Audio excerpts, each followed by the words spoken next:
Okay, here we go. Alright, so function notation notes. Okay, function notation. So here is an example of function notation. We've seen this already this semester. So we have f of x is equal to 2x plus 1. Now with function notation, you need to remember the following things. First of all, f of x replaces y. Okay, f of x replaces y.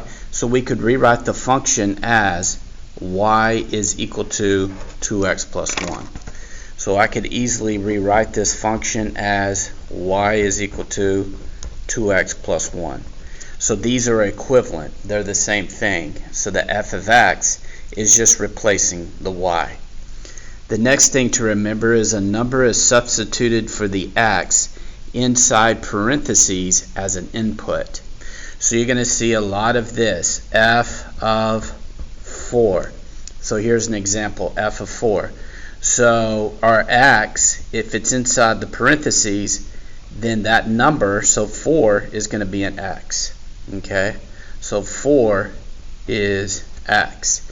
If I have, let's say, g of 10, okay, let's say I have a function g of x is equal to 4x, then g of 10, for g of 10, 10 is x. Okay?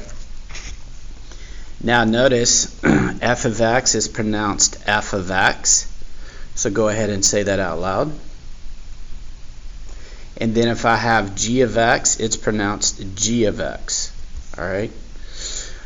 We could also have different letters. So we can have like m of x. We could have h of x. Okay? Alright, so and then when you have the number inside the parentheses, you have the input. So remember, this is an input. Then this is going to be pronounced as f of 2. So I could have f of 2, this is g of 10. Alright, so now let's look at an example here of what you'll see on your worksheets and also on the test. So for the function f of x is equal to 2x plus 1, what is f of 2? Now there's two different ways that we can work this. The first way by hand, the old school way. So f of 2, remember, 2 is x. So I'm going to plug this 2 right in here. Okay? And so this f of 2, where I see x, I'm going to put 2. So this turns into 2 times 2 plus 1. That gives us 4 plus 1. So f of 2 is equal to 5. Okay? Now to do that on Desmos, notice I plug it into Desmos. Make sure I use f of x is equal to 2x plus 1. Then right underneath on the next row, I go f of 2, and it's going to give me my answer, which is 5. Now once I plug this into Desmos as well, I can convert this to a table, and notice right here that 2 gives me 5. And also it has replaced f of x with y in our table as well. Okay? So input of 2 gives me an output of 5, or when x is 2, y is going to be 5. Okay, so now here's a question like you're going to see on your test.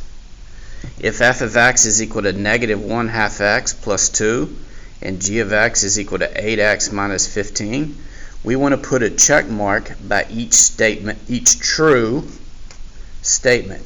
Okay, so on this we want to make sure we are using Desmos.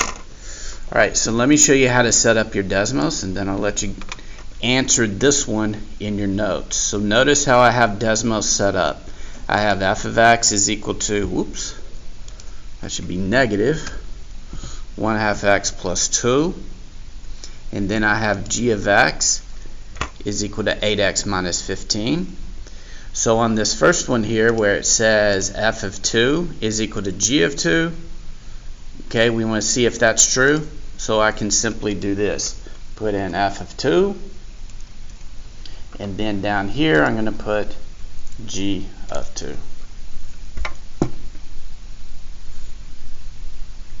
Okay, so I will let you finish these out. Alright, now once you're finished with all of these, take it to Mr. Adams and let him check it. Alright.